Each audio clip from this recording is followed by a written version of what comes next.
In 2004, three siblings, Michael, Sarah, and David Hartwell, inherited the exact same amount of money from their father's estate, $280,000 each, down to the dollar.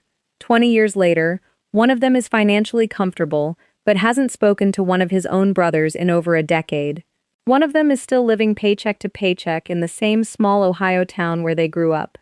And one of them legally changed his last name and disappeared for 11 years. Same amount of money, same family, same starting line. This isn't really a story about an inheritance. It's a story about a secret their father took to his grave, and the 20 years it took his children to find out what it cost them. But before we dive deeper, let us know in the comments where you're watching from. We'd love to hear from you. And don't forget to hit that subscribe button so you never miss any of our upcoming videos. Michael Hartwell, Dayton, Ohio. Sarah Hartwell Cole, Austin, Texas. David Hartwell, now legally David Cole, Chicago, Illinois. 3 questions are going to drive everything you're about to see. 1.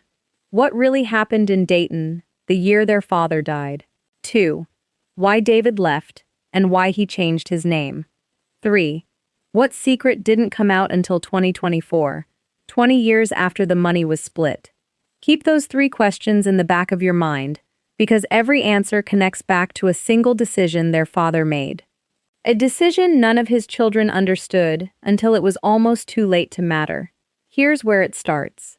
To understand what happened to this money, you first have to understand where it came from, and the man who made it. Robert Hartwell opened a small hardware store on the edge of Dayton, Ohio in 1979. He was 26 years old, freshly married, and he borrowed the startup money from his own father. A loan he'd spend the next decade quietly paying back, dollar by dollar, out of the register at the end of every week. He never talked about the loan much. To hear his kids describe it, Robert Hartwell wasn't a man who talked about money at all. He just handled it, quietly, and expected everyone around him to do the same. His wife, Linda, raised their 3 children a few miles from the store, close enough that Robert could be home most nights for dinner, far enough that the store never fully swallowed the family. Linda died years before Robert did, and her absence isn't really addressed anywhere in this story directly. It's just there, underneath everything, the way an absence like that always is in a family that doesn't talk about hard things out loud. Whatever grief Robert carried after losing her, he carried it the same way he carried everything else, privately and mostly alone. The 3 kids grew up in the shadow of that hardware store, and each of them came out of that childhood with a completely different relationship to it. Michael, the oldest, started working at the store part-time when he was 14, stocking shelves, running the register, learning the inventory system his father had built by hand, before there were computers to do it for him. By the time Michael was in his 20s, it was simply understood, by everyone, including Michael, that the store would eventually be his.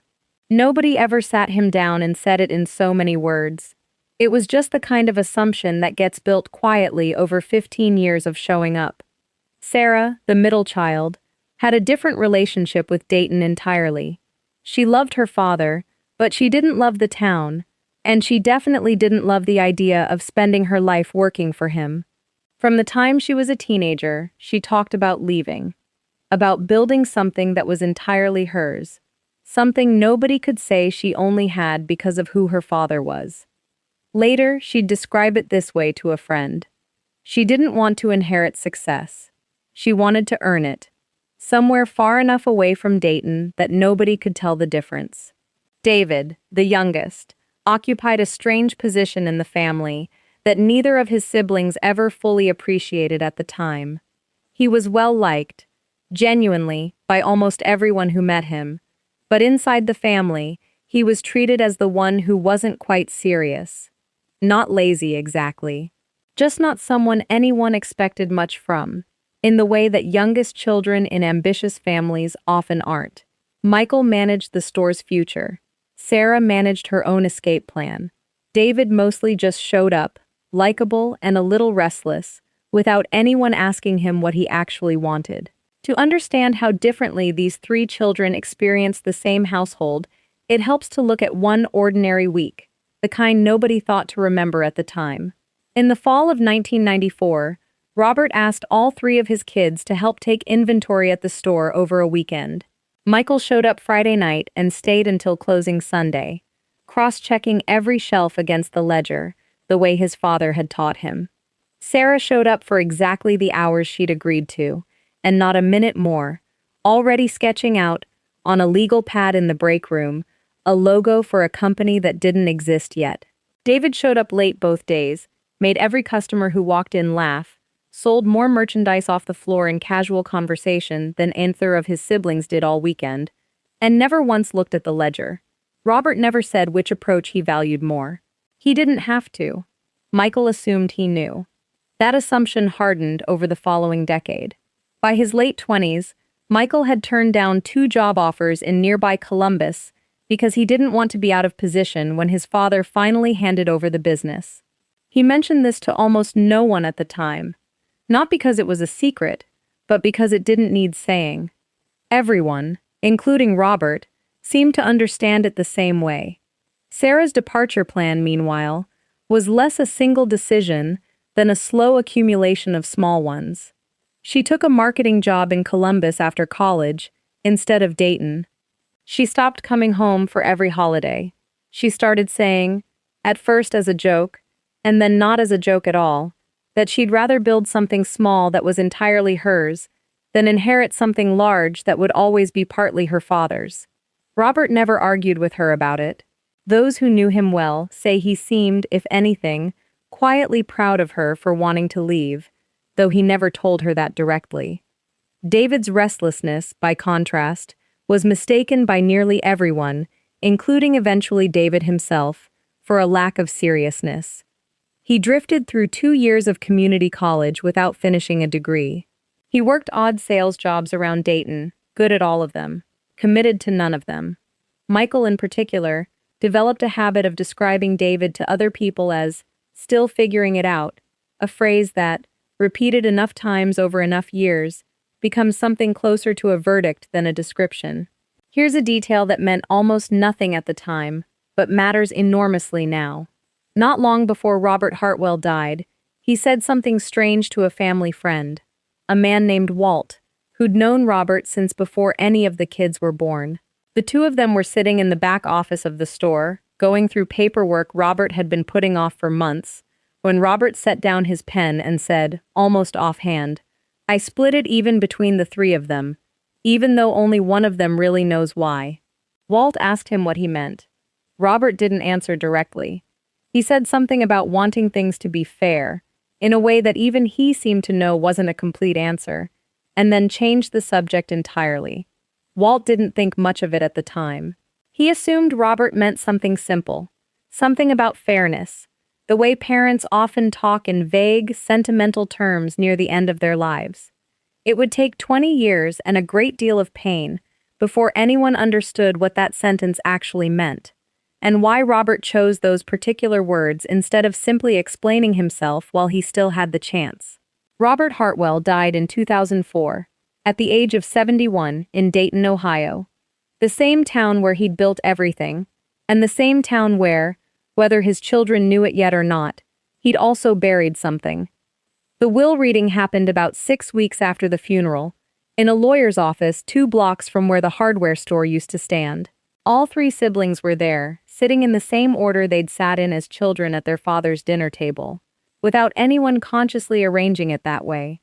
None of them, according to people who knew the family, expected what came next. The lawyer, a man who'd handled Robert's affairs for over a decade, explained that the store and the property it sat on had already been sold, quietly, in the months before Robert's death, as his health declined and he made arrangements nobody had fully explained to his children. Michael, sitting closest to the desk, asked the lawyer to repeat that part. He wanted to be sure he'd heard it right. He had. After debts, taxes, and the sale itself, what remained was split 3 ways, exactly evenly, $280,000 each. The lawyer read the relevant clause aloud, and according to someone present that day, there was a long silence afterward, the kind that isn't really about processing numbers, but about processing what the numbers mean about how your father actually saw you. For Michael, this was the first real crack in a foundation he didn't even know was fragile. He hadn't expected a check. He'd expected a business. The one he'd spent nearly 2 decades assuming would eventually be his. The one he'd shaped his entire adult life around inheriting. Instead, he received the same amount of money as his siblings, no more, no less, and a store that no longer existed for him to inherit at all. He didn't say much in the lawyer's office that day. People who knew him say that was, in itself, unusual. Sarah, for her part, experienced that same meeting very differently. The inheritance was, to her, exactly what she'd been waiting for without ever quite admitting it to herself. A clean, unambiguous amount of capital, free of any obligation to the store or the town. Within 6 months, she'd packed up what she owned in Dayton and moved to Austin, Texas, with a plan to start her own marketing firm. She told friends at the time that she wanted to build something entirely hers, in a city where nobody knew her as Robert Hartwell's daughter, and where nothing she built could ever be mistaken for something she'd inherited rather than earned. David's reaction, in that same room, was quieter, and in hindsight, considerably stranger than either of his siblings' reactions at the time. He didn't ask questions about the store's sale. He didn't seem surprised by the even split. If anything, those who were there describe him as unusually still, unusually focused, in a way that didn't match his normal demeanor at all. Within a year of receiving his share, he relocated to Chicago, Illinois. When his family asked why, he gave them a vague answer about chasing a job opportunity, something in sales, something he described as exciting but never fully explained, the kind of answer that closed the conversation rather than opening it. Nobody pushed very hard. David not fully explaining himself wasn't unusual. It was, in a strange way, exactly what everyone in this family had come to expect from him. Here's what none of them knew yet, and what you should keep in the back of your mind as we move forward. David wasn't running toward a job opportunity in Chicago.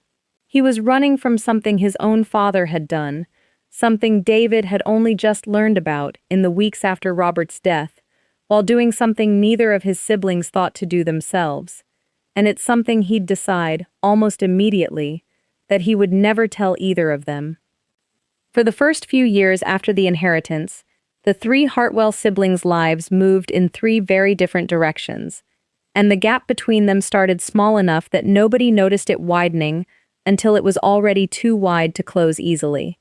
Michael stayed in Dayton. He invested his share conservatively at first, a mix of savings and a modest stock portfolio, the kind of decision that looked, on paper, like exactly what a responsible person was supposed to do.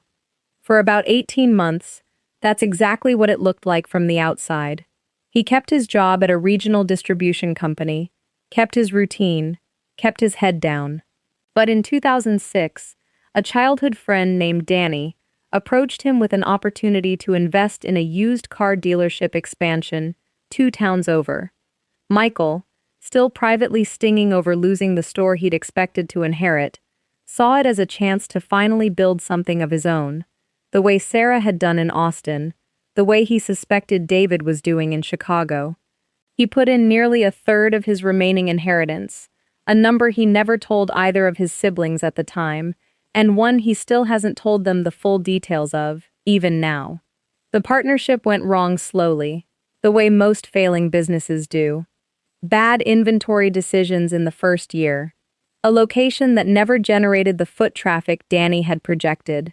By the second year, Danny himself had become harder to reach, harder to get straight answers from, in a pattern that would have felt uncomfortably familiar to Michael if he'd had any perspective on it at the time. By 2008, the partnership had collapsed entirely, and Michael walked away with a fraction of what he'd put in. He told almost no one in the family how much he'd actually lost. To this day, Sarah says she only learned the rough number a few years ago, and David, until very recently, didn't know about the investment at all.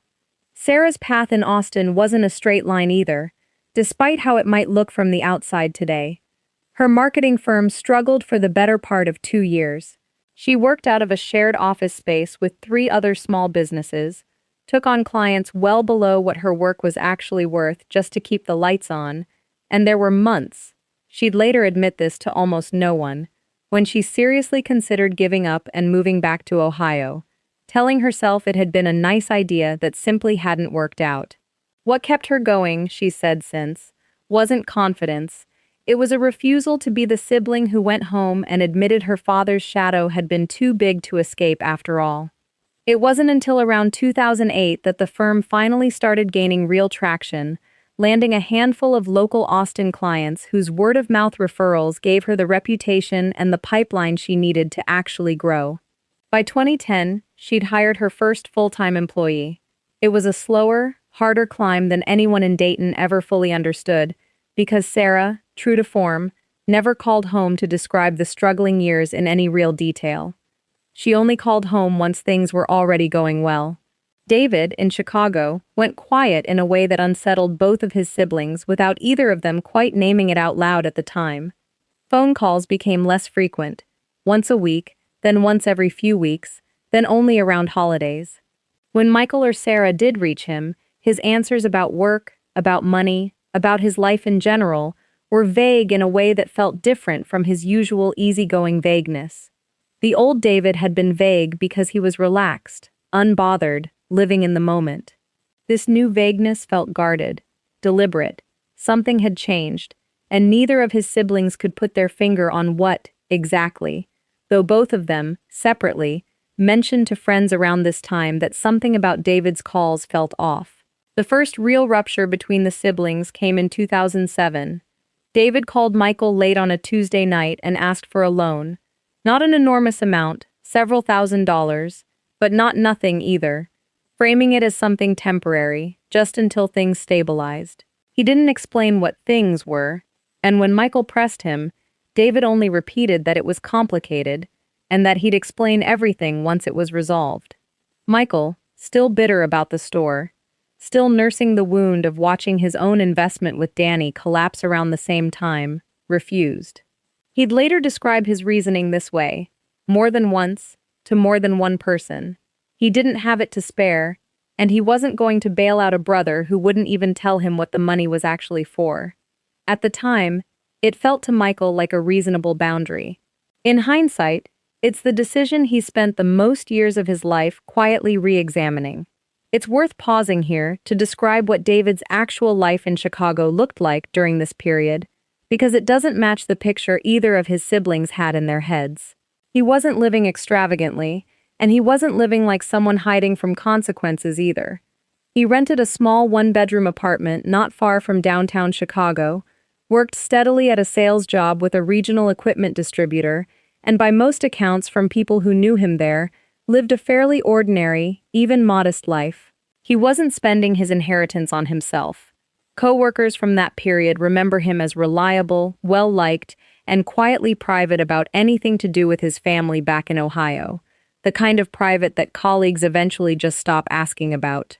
What none of them knew, and what neither of his siblings could have guessed, was that a meaningful share of whatever he earned and whatever remained of his inheritance was already spoken for, going out the door every month toward an obligation he'd taken on almost entirely by himself, before he'd even finished unpacking boxes in that first Chicago apartment.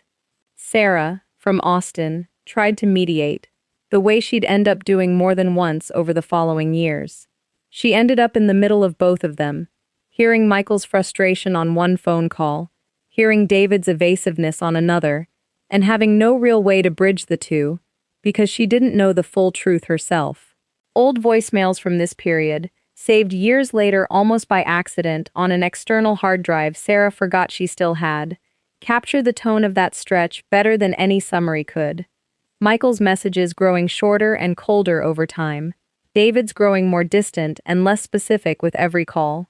A family email thread that once carried updates about birthdays, holidays, and small everyday news, slowly narrowing down to logistics, then to almost nothing at all. Here's what nobody in this family understood yet. Not Michael, not Sarah, and at this point, not even David fully. The money David was quietly dealing with in Chicago wasn't a gambling debt, and it wasn't his. It was his father's.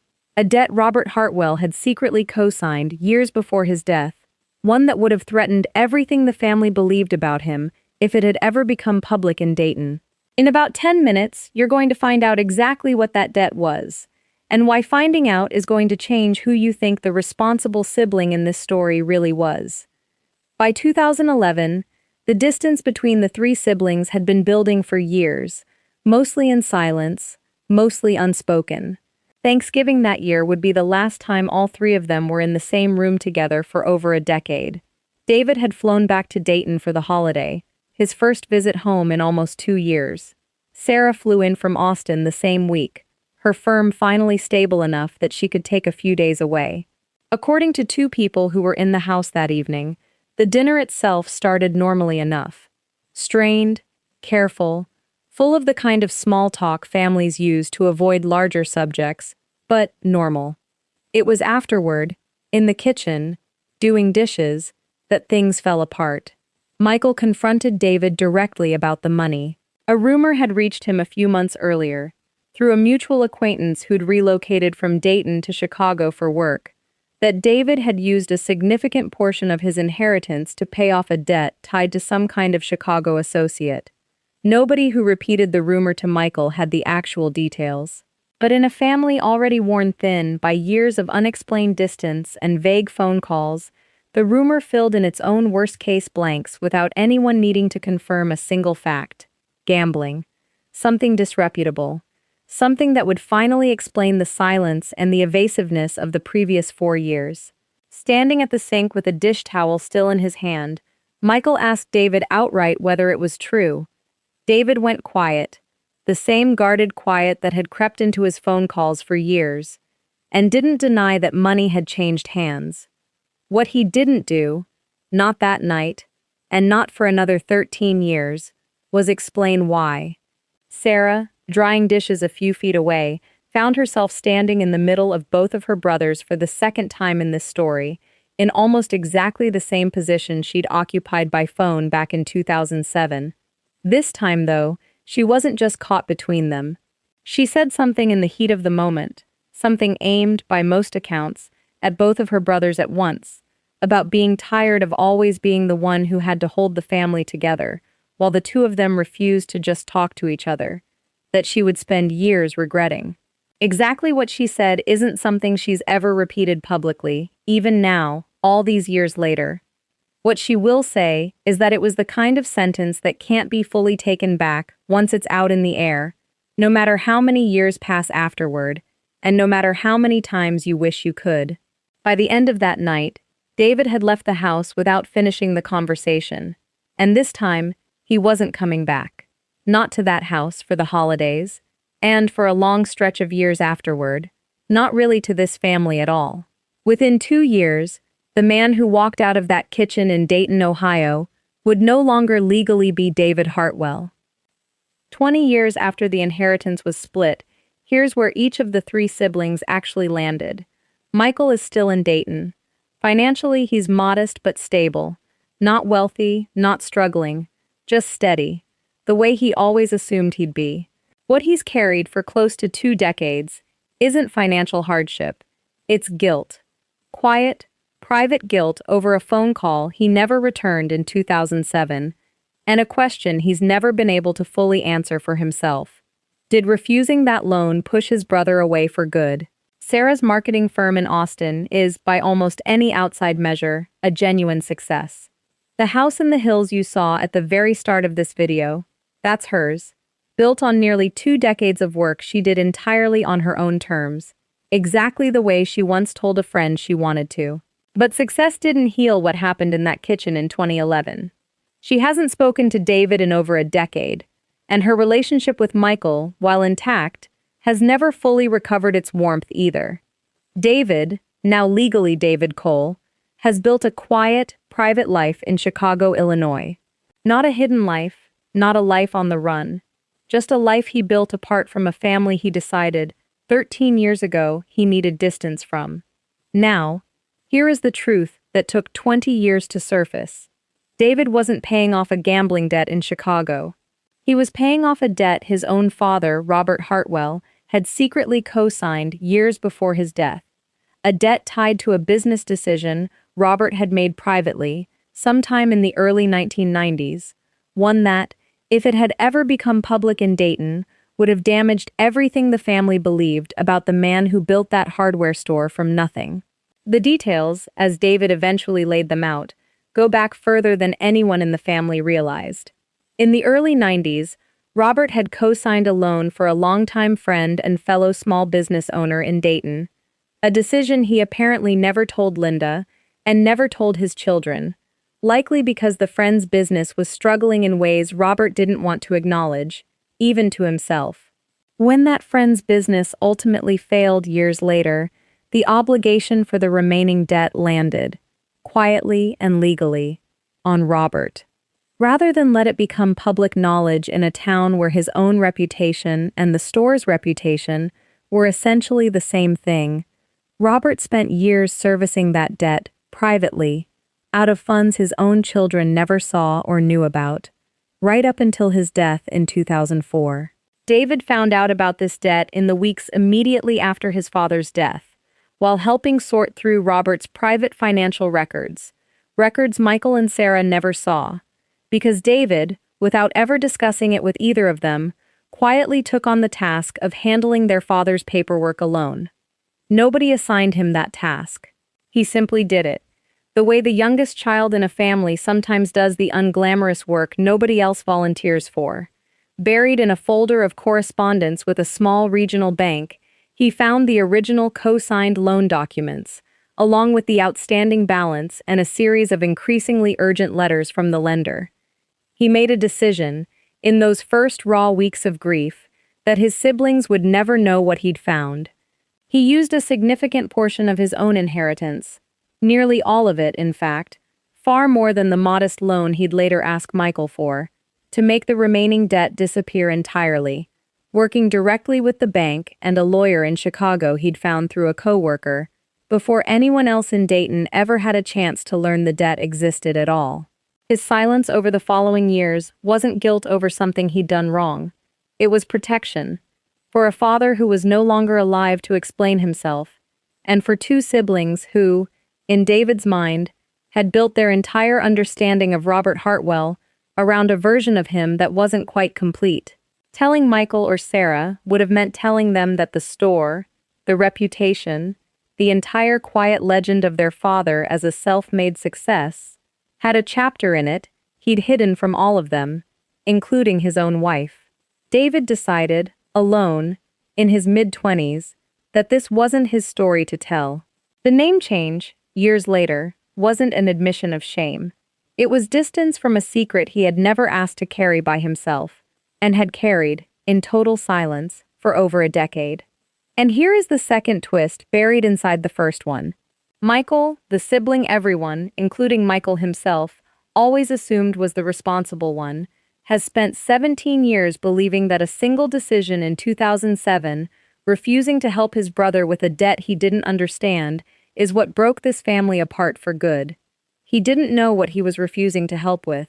He only knew that he'd said no, and that his brother had disappeared not long after, and he spent nearly 2 decades quietly wondering whether a few $1,000s, handed over without asking questions, might have kept his family whole.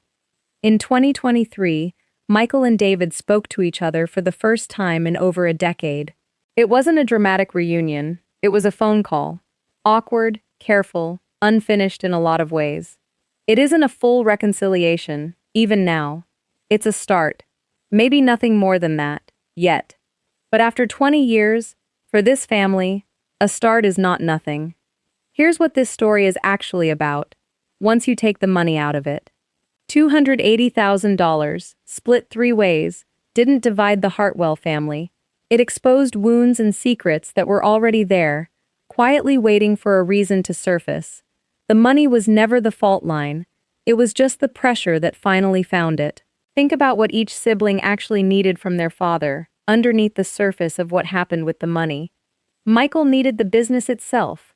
Not the cash equivalent of it, but the thing itself.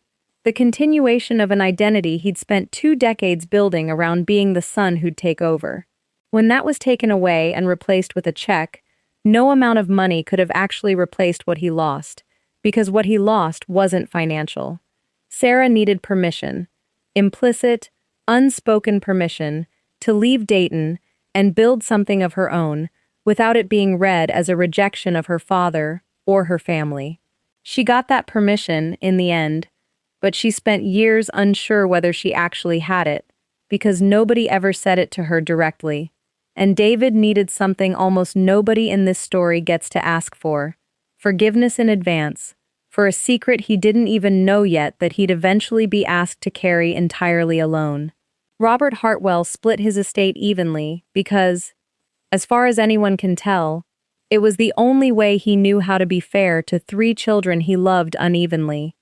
Not in the amount he cared about them, but in the way each of them needed something different from him that he never quite learned how to give while he was alive. One needed a business to inherit. One needed permission to leave.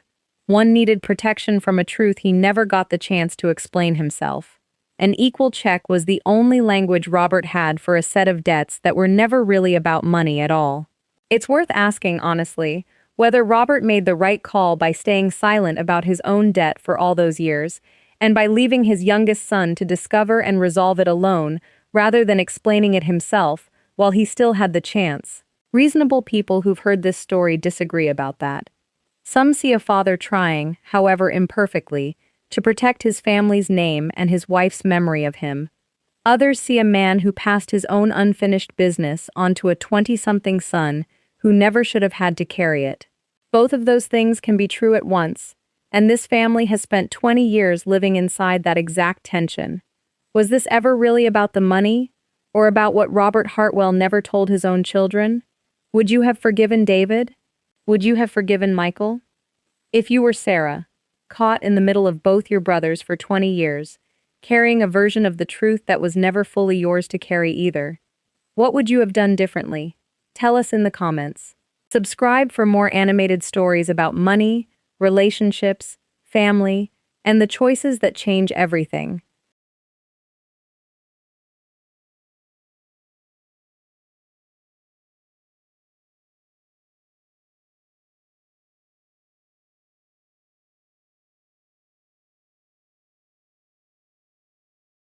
And if the Hartwell family's secret got to you, wait until you hear what happened when 4 cousins in Charleston inherited a family business together, and one of them found something in the paperwork nobody else was ever supposed to see.